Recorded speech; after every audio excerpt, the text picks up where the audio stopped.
Okay, is this going live? Hello, I'm a little early. Is anyone out there?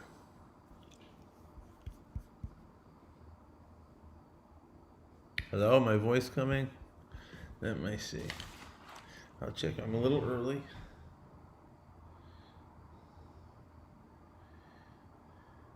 Will you check if I'm coming through?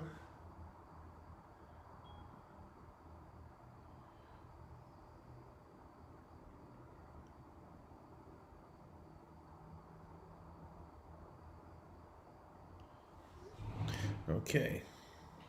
I don't know if this is coming through yet because I'm a little early and I might have gone to the wrong place. So let me just make sure that I'm doing this right. Okay. Live uploads. There's only one, and it seems to be going on. Is it still on? Okay, it is working. Okay, now I'm embarrassing. I'm mumbling to myself, and I am on. Okay. Person that just checked, am I on the one that says, is it the one that says Jay Shelton Fridays Live Episode 2 request? Is that what's on right now? Please check for me. Whoever else is there. And that you can hear me. Oh, hey. Wait, sign into chat. I'm not even signed into my own account, I don't think, right now, am I? Hang on a second. How could I not? Oh, I can't chat on my own thing. Oh, why do I need to chat anyway? I'm talking to you. Hi, Melissa. It's great to have you here. Hi, Inez. Good to see you. You guys are a little early. I'm just trying to get things set up, but it's not like I have a big agenda. I'm just going to play some song, answer some questions like last time. Good to have you here. Looks like I have 3 viewers total so far. Let's hope that when I get to 8:30, we get more. But you people that are here early, do you have any questions or requests? I was just going to play a few songs and talk a little, tell some stories like I did last time. That went really well. Who else is here? Let me see. Sorry, I have to keep checking. And we have, oh, hi, Tavani. It's good to see you. I can't say long, doing. I just want to stop and say hello. Well, it's always good to see you, Tavani. Does anybody have any requests, or should I play something, or do you want to hear a story or some kind of thing? Anybody? Inez or Melissa? All right. Well, what I was going to do,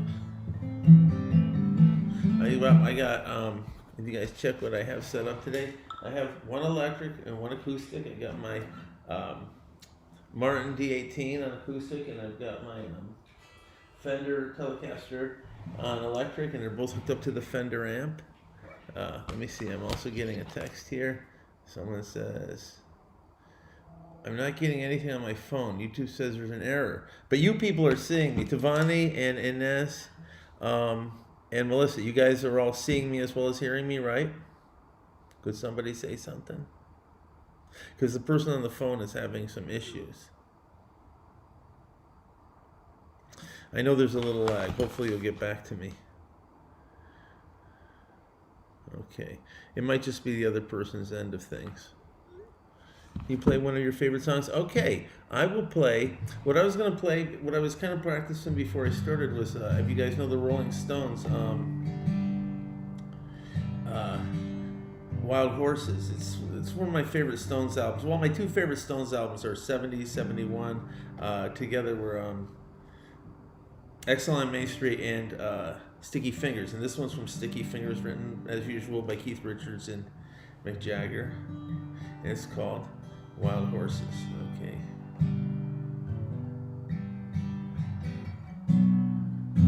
Childhood living is easy to do. The things that you wanted, I got them for you. Graceless lady, you know who I am.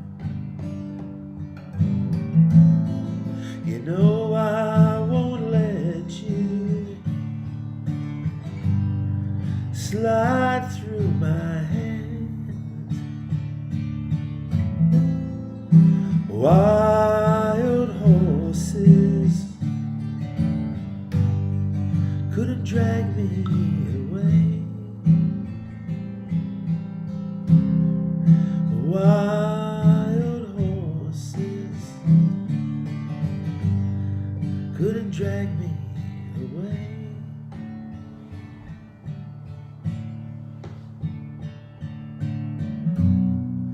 I watched you suffer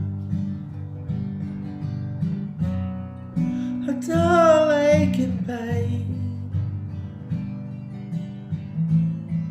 Now you've decided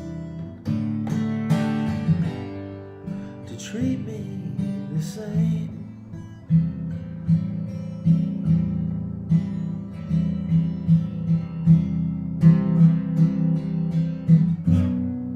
No sweeping exits or off stage lines can make me feel bitter or treat you unkind. Wild horses couldn't drag me away. Wild horses couldn't drag me away.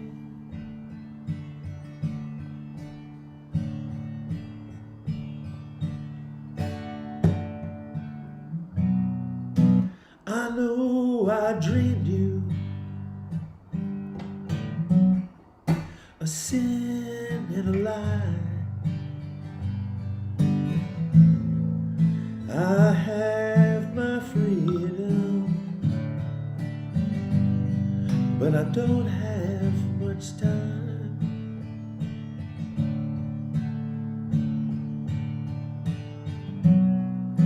Faith has been broken. Tears must be cried. Let's do some living after we die. Wild horses couldn't drag me away. Wild horses will ride them someday.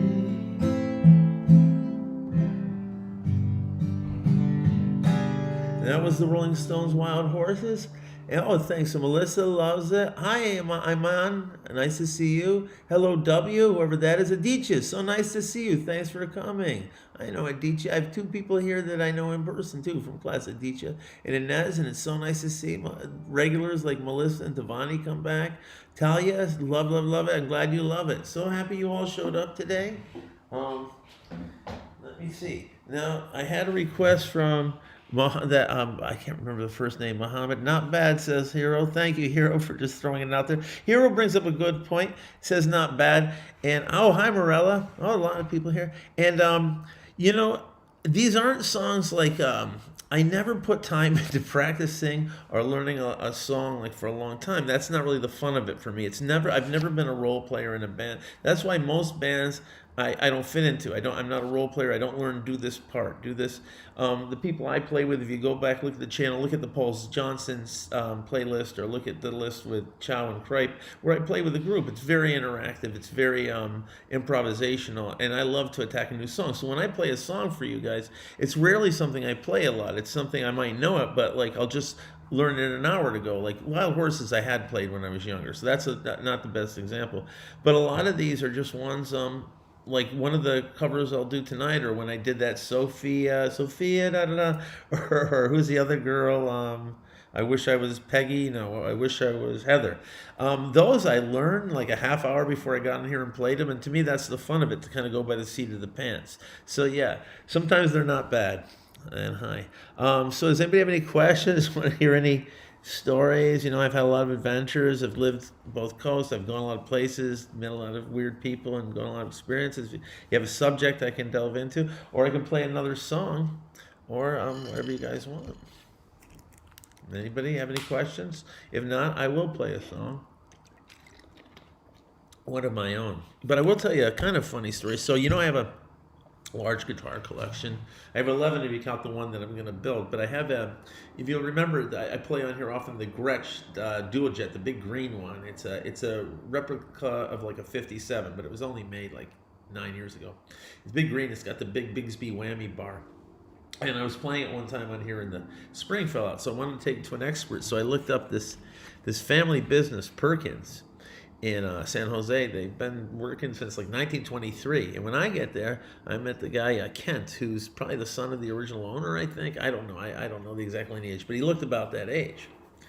And all I wanted was to fix this spring. These guys are so professional and so serious that he's asking me how I play, how my fingers move. But he goes, well, I need to know what your hands do, what your strings do, all these things. Like, I just need a spring fix. But, this guy's a pro. So I'm trying to explain to him, try to show him. And, I can come in here and play for people. I play in front of classes. I can play in front of an audience. Having this one guy look at me, I was so nervous. I couldn't do anything just to show him how I play. I was so embarrassed. Later, I sent him a videotape of me playing the thing. Not a videotape. I'm old-fashioned. A YouTube clip of me playing the thing, but he never responded. So that was probably a stupid, embarrassing thing to do. But anyway, I get back to school, and, I'm an art teacher for those of you who don't know. And one of our guidance counselors, who I'm trying to get to come and play on this show. I don't know. He's reluctant. I'll get him to do it eventually, either to get guitar or bass. But I was telling him that story, and he'd gone to the same place, and he had the exact same Perkins guitar store. They're great guys. They really know what they're doing, but they're going to really want to know what you do. And he had the exact same experience, and he said the same thing. You just feel so nervous and awkward and inept when the guy's looking at you like that. Anyway, okay. Hi, Rollo. Hi, Melissa again. I love the live, but I have to go. Okay, Melissa. Bye, Melissa. I just thank you for coming. It consistently shows 5 people watching, but then there's way more than that here, so I don't know. I'm getting like 1, 2, 3, 4, 5, 6, 7, 8, 9, about 12 of you on here now. Yeah, Toke, I don't know how old you are, Toke, but when I was younger, I'd get stage fright. I don't get it anymore at all, whether it's speaking, playing, except for just having this one guy who knows what he's doing look at me. Hey, F-Zero GX mystery person again. So yeah, Toke, it's not really a stage fright. It was just having this one guy look at me that I know knows what he's doing. I can fake it in front of a lot of people. Where's your favorite place to travel to? Well, Sarah, I'd like to travel a lot more out of the country. I've been all over America a lot, and I've been to every state. My favorite place is New York City still, but I can go on and on about that. Outside of the country, I really loved London a lot. I really did love London. I've been to France. That was okay. I've been to a couple of the islands. I've been to a Dutch island. I've been to Mexico a lot. Been to Canada a lot. You don't really count those. So I wish I traveled more. But in the United States, I've been to everywhere except Alaska. Hawaii's nice, but New York City's the place that's always like the fun, exciting place to go. But I like a lot of different places. London I liked because London has something in common. I don't know if you've ever gone to Monument Valley. Is that either in Utah or Arizona? I think it's in Arizona. It's one with the 2 mitten mountains like this. You know if you saw them, the 2 mountains like that. What they have in common is that, no, I've never been. I'll get to Japan in a minute. But the thing that Monument Valley had in common with me with London is most places you go are disappointing or they don't look like you expect. London, when I got there and I spent a week there, everything looked exactly. The pubs, the buses, those red phone booths, the people. Just growing up loving James Bond, loving Monty Python, loving the Beatles, the Who, the British Invasion, later some of the punk stuff. I mean, I just love the books I read. To go there and have it just feel like, yeah, I'm in a story. I'm in London. Monument Valley, where John Ford filmed most of his westerns and all those John Ford westerns. You look and you're standing there and it looks like you're in a John Ford movie. So those are pretty cool. I'm like the only member of my family that hasn't been to Japan. My sister and her husband have traveled there frequently. My mother and her husband have been there. My dad hasn't either, but my brother Jeffrey's wife is half Japanese, so they just went there for a while. I think I've never been. I really want to go to Japan. I'd really like to go. I'm getting a little older now. I'm going to retire in 8 years, and then I'll go to Japan, see what it's like, see if the Japanese like me. I understand they're reconstructing constantly with the monsters and everything, but maybe I'll go on a good season. Anybody have any requests or want me to play anything in particular? Or I can just go ahead and play one of my songs. This is one of my favorites. And actually, I already played it on here on one channel on the, I think I'm going to play it twice on the electric over there, the Fender Telecaster. So I think I'll do this one acoustic. Okay. Have you ever been to Amsterdam? No, I have not, Marilla. I'm sorry. Like I said, as far as getting out of the United States, my limit is Canada, Mexico, one Dutch island. That's not Amsterdam, but it's Holland, England, France, and I feel like I'm forgetting something. I think there might be one more small thing I'm forgetting. So that's it as far as international travel to me. Hi, Kayla. It's good to see you, Kayla. See, I've got about 3 or 4 students out there. That's pretty neat, too. And then I've got all these people, Sarah and Marilla. So nice of you all to come by. You like Nirvana at all? I think Nirvana missed my age group, and I like Nirvana. I have the albums.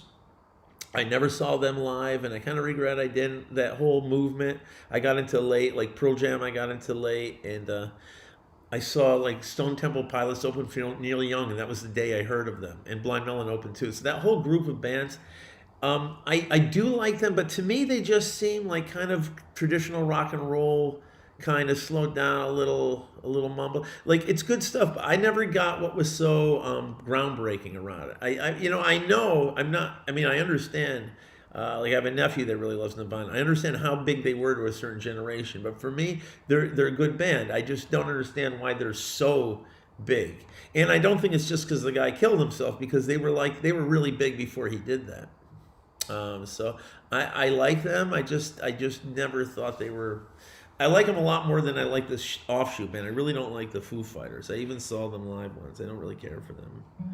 Okay, but okay. Yeah, I do have the albums. Yeah, and I like it. Obviously I like the David Bowie version of "Man Who Sold the World" better, the original. Okay. What am I gonna play? Okay, this is one of my favorite that I wrote in '91. I played a lot. Let me see if I can remember. The day. No, that's the wrong one. Okay.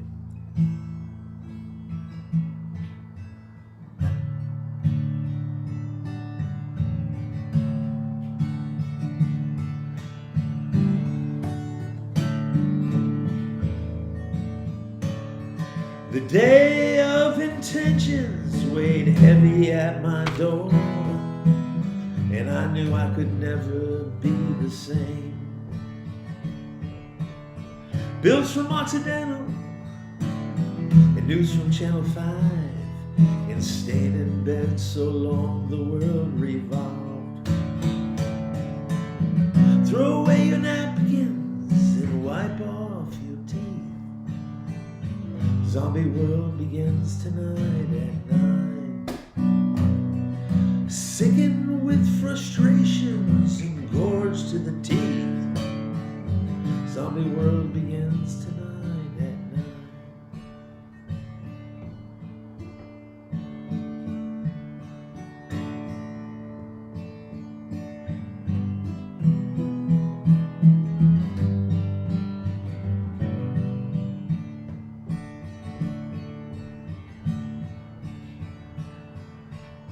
Sugar in my donuts, sugar in my eyes. I hate to wake the dead to serve my tea.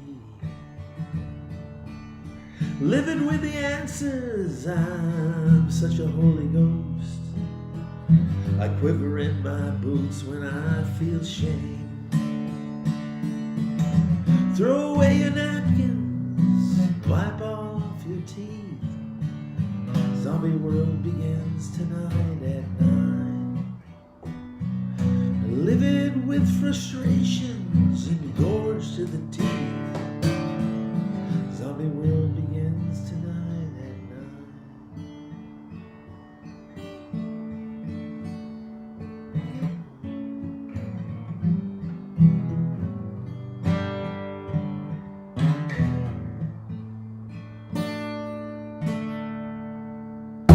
And that was Zombie World. I wrote that in 1990 in what I call the Connecticut years.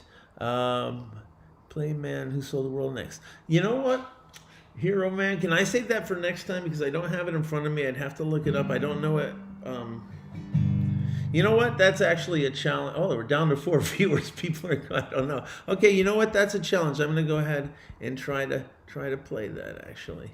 If you don't mind waiting for me to look it up real quick.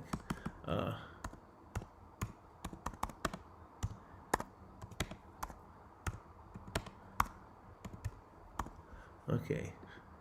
If it's not working out, I'll abandon it quickly because we do have people here. And that might not want me to be experimenting on new things. But here we go. Man Who Sold the World, David Bowie. And it was done by Nirvana. Okay. Let me see what we have here.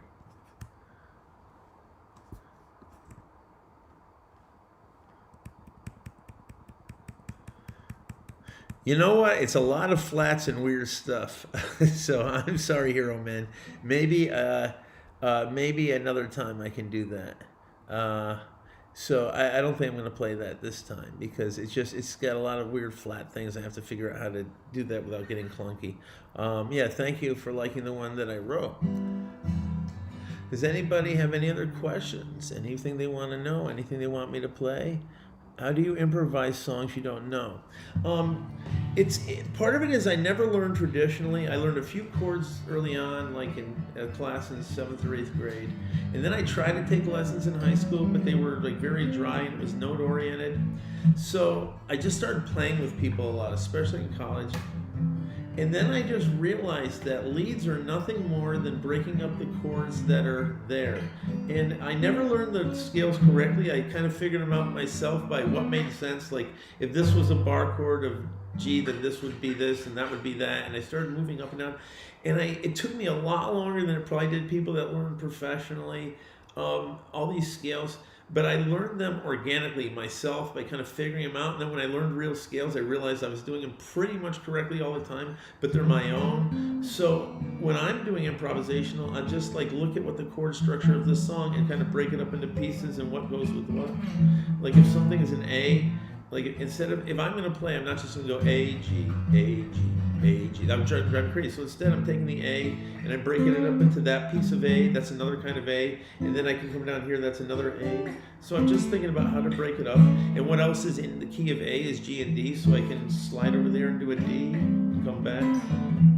And I don't know if that's making any sense, but I just figured out myself how to break off chords and such.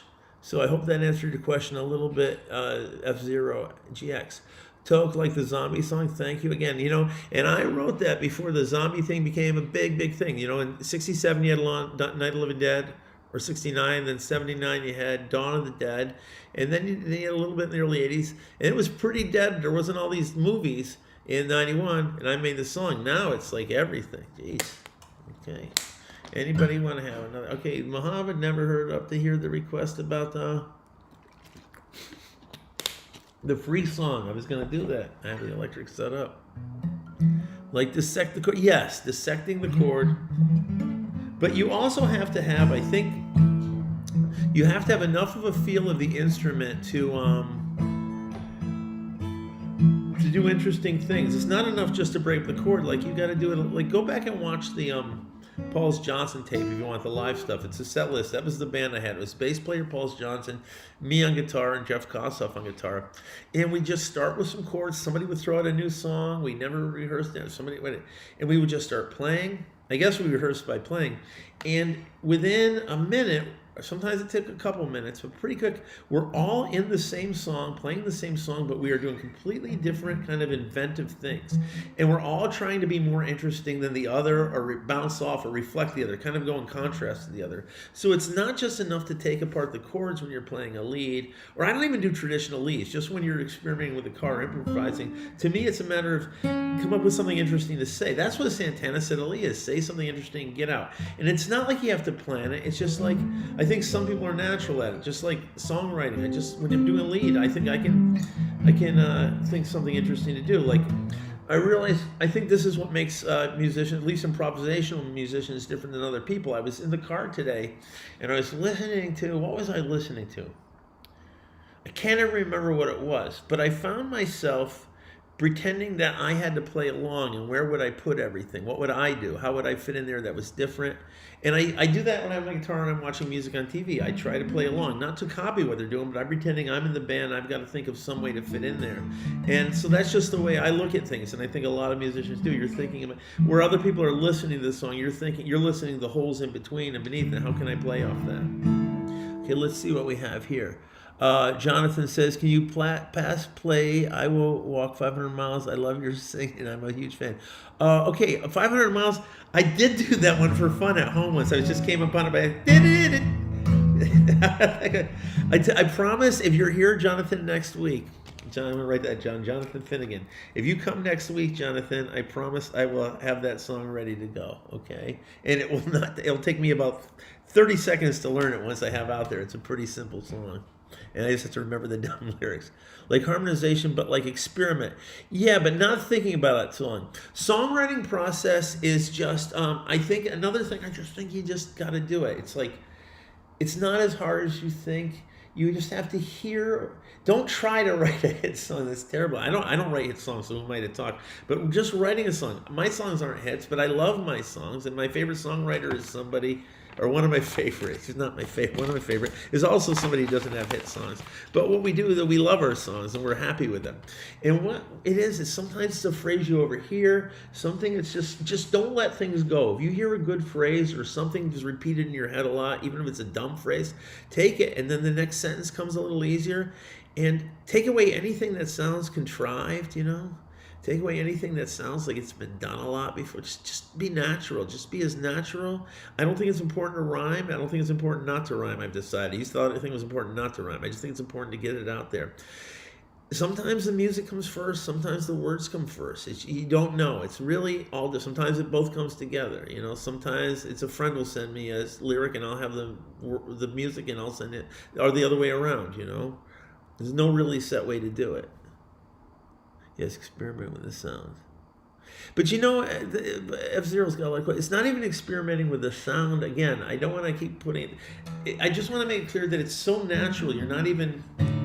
It's not natural that you're not working or trying, but you're not thinking, I'm going to be experimental. It's more like you're thinking, this is going to sound good there.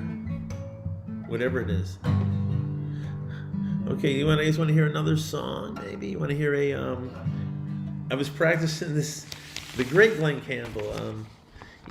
Some people just think he was a country guy that wasn't really extreme. He was the real deal.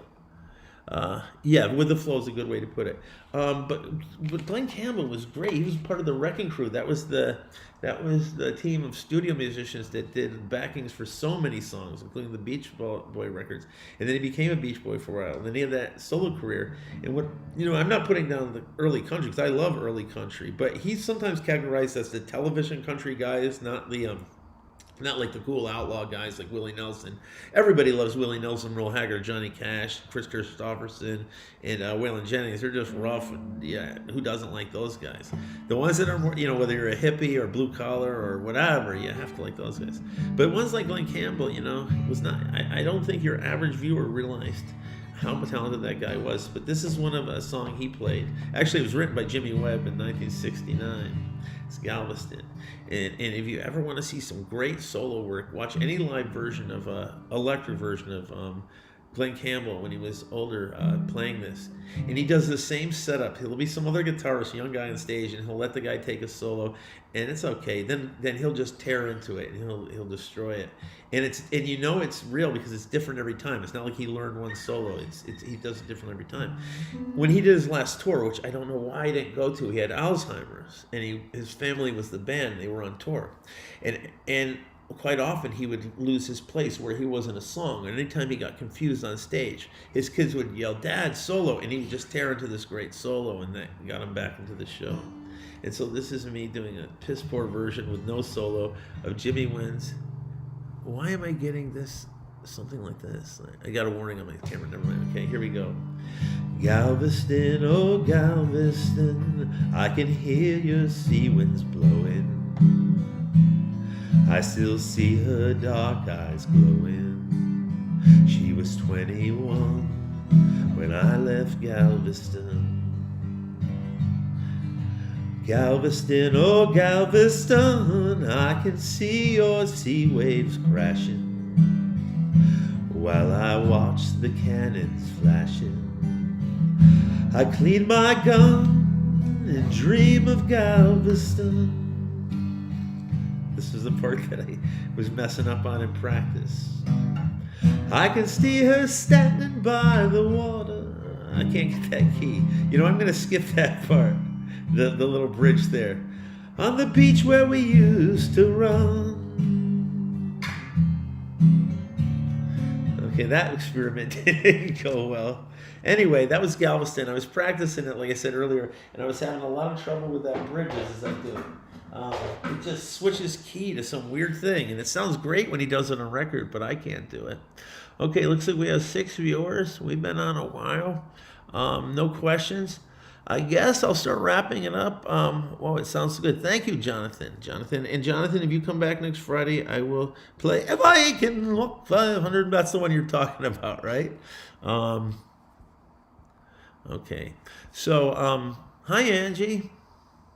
So, anybody have any other questions or requests or want to hear about any tales or anything? Because I've been in lived in every situation. I've come out a lot of scrapes. I've had a lot of weird things happen. Sounded good anyway. Thank you. Is that VV or is it W? I think it's VV. But listen, I really appreciate so many people came on and out. Now it looks like there's 8 people on. I bet all total throughout the day we had about 30 or so. You should set up channel membership. I never understand what all this took. I can barely get through everything I do on YouTube. If you could ever tell me how to set up channel, I don't even know what that is. One thing I will never do, I will never ask for, I don't care if I get, like I said, my popularity has gone down. It was really high. For me, thousands are high. I know that's not high for the people that get millions. It's gotten lower, but I don't care how popular I get. I will never ask for Patreon. I will never do that. I will never ask for anybody to give me anything of that. So if membership means something like that, I don't want to do something like that. Salad days is a term that means like you're happy, you're crazy, fun days, the young days, like your salad days are when you're young and you're running around doing a lot of stuff and you have some crazy adventures. Sometimes it's early in a marriage or the salad days. Your salad days, it's before the meal. It's when you're young. How'd you get into music? It's just always been there when I was little. I remember driving around with my mother, listening to certain songs on the radio in New Jersey, and listening to Downtown and Hey There, Georgie Girl, and Leaving on a Jet Plane. Those are the ones. And Do You Know the Way to San Jose? And I didn't really, I don't know why I always liked it. And I wrote my first song when I was like 8. That story's on here somewhere. Someday I'll play that song. And my parents were just not mad, they were concerned it was a depressing song rather than the fact that an 8-year-old wrote a song. I thought would be pretty impressive, or maybe 7. But I just always liked it, just always liked music. And when there was a guitar class offered in 7th grade, I took to it pretty well, and then quit for a while when I thought you had to learn all the notes and everything. Then I found out that all my favorite music, not all of them, but like Hendrix, and he never could read music. Garcia couldn't read music. Most of those guys couldn't. No, the jazz people I love, they could read music. I could never, like if I listened to Miles Davis or John Coltrane during their great years, during the 50s and 60s, I can play along myself, but I know if I was there, I'd die. I'd be embarrassed of what I was doing. You do have to know to play at that level with those great jazz guys. You do have to really play with them. You do have to know your stuff. Like I said, 7th grade, I took some classes, or maybe it was 8th grade, Angie, and then a little bit in high school, I took some lessons that didn't hold, but it was in college where I started hanging around with these other guys that started playing, and I started singing with them, and they were playing, and, it was just fun. We had little bands going, and sometimes, people would like to hear us. Sometimes they didn't. Sometimes the girls would come out and watch us. It was a lot of fun. And then I'd start writing songs, and I realized I could write the music as well as the words. I just didn't know the chords, so that kind of led to me playing a bit more. Anybody else have anything? What's your favorite song? My favorite song, I was asked that last time, and I played All Along the Watchtower. I was thinking, or I played that maybe because that Bob Dylan, the greatest songwriter, wrote it, and Hendrix did such a great version of it. Maybe the Grateful Dead song, There's so many. I was gonna say Scarlet Begonia. That's probably not my favorite. I mean, there's it's hard to say. I love so many songs. It's scary to think about like trying to do that. Where did I go to college? Like I said last time, I got my bachelor's at Syracuse University in upstate New York. I was a painting major and a film major. I was there from 1980 to 83. Then I took a year off to travel to California. Came back and finished up in a year later. Then I went to grad school at Cal State Northridge to get my teaching credential in Northridge, California. Anything else? Okay, well, I think I did a few songs. I think it was fun. It was great talking to everybody. I think I'll wrap it up and let's see. I'll just keep doing this until nobody shows. So I'll be back next week. And if you have any covers or questions you want to think of in the meantime, or you could put them on, give me a comment on here below throughout the week. I get the comments and I'll look up some covers if anybody has anything they want me to do. Favorite instrument is the guitar. What's my favorite guitar? I don't know. For acoustic, probably the this Martin D18. For the electric, it's really hard to say, but it's not here right now. The SG Junior, the Gibson SG Junior is becoming my favorite. But definitely, if you're just saying what type, it's the guitar. Hey, Elena, it's good that you came by. I was just about to pack it in. Do you wish you could go back to New York City, or do you like North Carolina? If I could live anywhere, I do prefer New York. But, New York is a tough town. It takes a lot out of you. To live there, I'm starting to get to the age where I don't know if I'd want to live in New York City. Northern California is a little boring. If I could afford it, I'd love to live up in Marin, like up in the hills there. But I'm probably going to retire back in upstate New York, where I can buy for the price of this condo. There's one video where I go upstairs, take you around. It's just a 2-bedroom condo, 2-bath.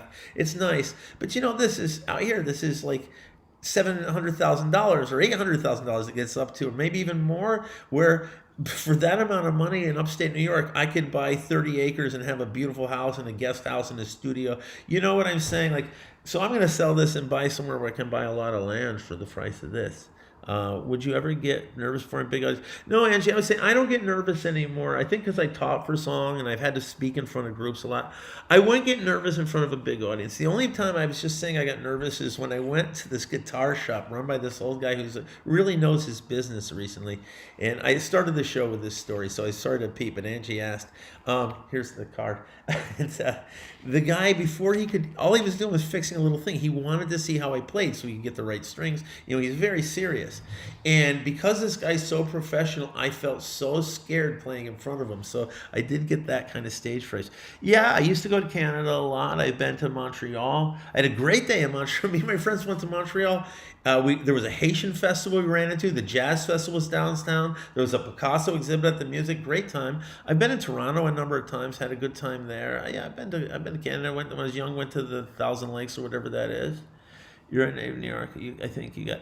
I'm not a native New Yorker. I was actually born in New Jersey, which is not far. New York and New Jersey are together. I was almost born in New York City in Queens, but 2 months before I was born, my parents moved to Trenton, New Jersey. So where I could have been born in the coolest city in the world, New York, I'm born in like the crap city, Trenton, New Jersey, like the worst place. But then moved to Pennsylvania, and then when I was in 4th grade, my parents got divorced, and we moved back to upstate New York, where my mom was from. So that's where I went to high school and everything. I think your daughter made a TikTok about you. It wasn't my daughter. It was one of my students. I don't have a daughter. One of my students made a TikTok about me. Yeah, and that took off. And for about 4 months afterwards, I had way more, like thousands of viewers. And I was getting them from all over. And then it just stopped. And at first I thought I just got unpopular right away. But then I found out that all these countries stopped getting they weren't in their feed anymore. And that kind of bummed me out. Okay. Well, I think that went pretty well. And I really like my audience. I have the nicest fans. I hate to say fans. I have the nicest audience. And you're good to talk to. And I'm glad. I think I had about 5 or 6 students showed up. Made a TikTok about him. That's why we're here. Yes. Oh, is this an old one or is this a new one? I don't have a name. One. Because the one I'm talking about was like 6 months ago, and then another one a few months ago. Is there a new TikTok about me? Okay, okay, Alina. Yeah, because I started thinking it was you. Yeah, I'm surprised how many students showed up today. I guess not, because I told them. So I had about 5. Okay, bye, guys. I think I'm going to cut loose now, everybody. Thank you so much for